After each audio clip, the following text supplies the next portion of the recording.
మా పాఠకులకు, శ్రోతలకు, వీక్షకులకు తొలి ఏకాదశి శుభాకాంక్షలు.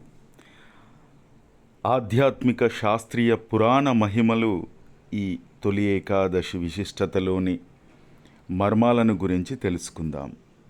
తొలి ఏకాదశి, ఈ ఏకాదశిని శయన ఏకాదశి అని, దేవశయని ఏకాదశి అని, హరిశయన ఏకాదశి అని కూడా పిలుస్తారు.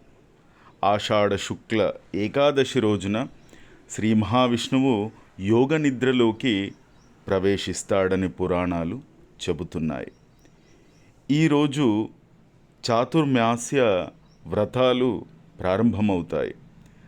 4 నెలల తర్వాత కార్తీక శుక్ల ఏకాదశి రోజున శ్రీ మహావిష్ణువు మేల్కొంటాడని విశ్వాసం. పద్మపురాణం, భవిష్య పురాణం, స్కంద పురాణాలలో ఈ ఏకాదశి మహిమ విస్తృతంగా వివరించబడింది. ఏకాదశి వ్రతం పాపాలను హరించి పుణ్యాన్ని పెంచుతుందని శాస్త్రాలు పేర్కొంటాయి. మహారాజు మాందాత అంబారీష మహారాజు వంటి భక్తులు ఏకాదశి వ్రతాన్ని ఆచరించి దైవానుగ్రహం పొందారని ఈ కథలు చెబుతాయి. పాండురంగ క్షేత్రం పండరీపూర్లో జరిగేటువంటి ఆషాఢ ఏకాదశి ఆషాఢీ యాత్ర ప్రపంచ ప్రసిద్ధి పొందింది.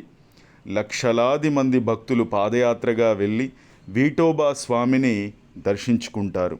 తొలి ఏకాదశి భక్తిలో నియమం, నిష్ఠ, ఉపవాసం, జపం, ధ్యానానికి ప్రతీక. ఏకాదశి అంటే చంద్రపక్షంలోని 11వ తిథి.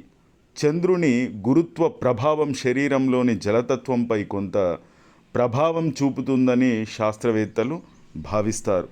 ఈ సమయంలో తేలికపాటి ఆహారం లేదంటే తీసుకోవాల్సిన అవసరం ఉందని, ఉపవాసం చేయడం జీర్ణ వ్యవస్థకు విశ్రాంతినిస్తుందని, ఉపవాసం వల్ల శరీరంలోని జీవక్రియలు సమతుల్యం కావడానికి కొంత సహాయపడుతుందని కొన్ని పరిశోధనలు కూడా సూచిస్తున్నాయి. ధ్యానం, జపం వల్ల మానసిక ప్రశాంతత పెరుగుతుంది.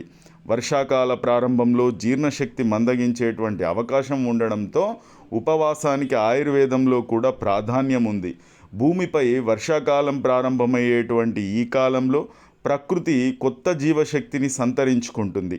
అందుకే ఈ కాలాన్ని ఆధ్యాత్మిక సాధనకు అత్యంత అనుకూల సమయంగా ఋషులు పేర్కొన్నారు.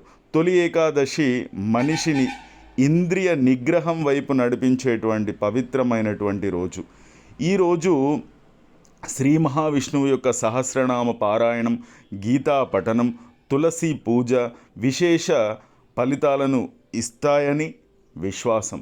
రాత్రి జాగరణ చేసి హరినామ స్మరణ చేయడం శ్రేష్టమైనటువంటి ఆచారం. దానం, అన్నదానం, గోసేవ, భక్త సేవ ఈరోజు మరింత పుణ్యప్రదంగా భావించబడతాయి. ఏకాదశి ఆచరణ ద్వారా శరీరం, మనస్సు, ఆత్మ సమన్వయం పొందుతాయని భారతీయ ఋషుల భావన. భూమి, ప్రకృతి, ఋతువుల మార్పులకు అనుగుణంగా జీవన శైలిని మార్చుకోవాలని ఈ పర్వదినం సందేశం ఇస్తుంది. ఉపవాసం కేవలం ఆహారాన్ని మానడం కాదు, చెడు ఆలోచనలు, కోపం, అసత్యం, దుర్గుణాలను కూడా విడిచిపెట్టడం. ఈ తొలి ఏకాదశి భక్తికి, ఆరోగ్యానికి, ప్రకృతిలో అనుసంధానానికి ప్రతీకగా నిలచిన మహాపర్వదినం. హరినామ స్మరణతో ఆచరించిన తొలి ఏకాదశి వ్రతం జీవితం పవిత్రమై ధర్మం, ఆరోగ్యం, ఆత్మశాంతిని ప్రసాదిస్తుంది అని సనాతన ధర్మం బోధిస్తుంది. శ్రీమన్నారాయణాయ. జై శ్రీమన్నారాయణ. తొలి ఏకాదశి శుభాకాంక్షలు మీ అందరికీ. శ్రీమాత్రే నమః.